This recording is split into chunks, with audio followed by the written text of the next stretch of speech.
Hello guys, in today's video I will be showing you how to fix Google Drive hand gain problem.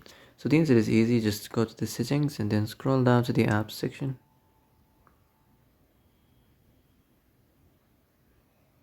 Then go to the search and search Google Drive.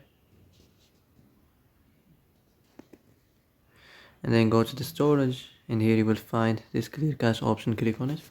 Now you can go check it if it worked, and if it didn't you can try to restart your phone or turn the Wi-Fi off and on, or the Bluetooth or the airplane mode. Also, you can try to clear data, but be careful. If you clear data, all the drive's data will be deleted. This includes all files, the settings, the accounts, the databases. So be careful if you want to clear your data. And that's it for today's video. I hope this is the answer you've been looking for. If you like this video, don't forget to like and subscribe, and see you in the next video.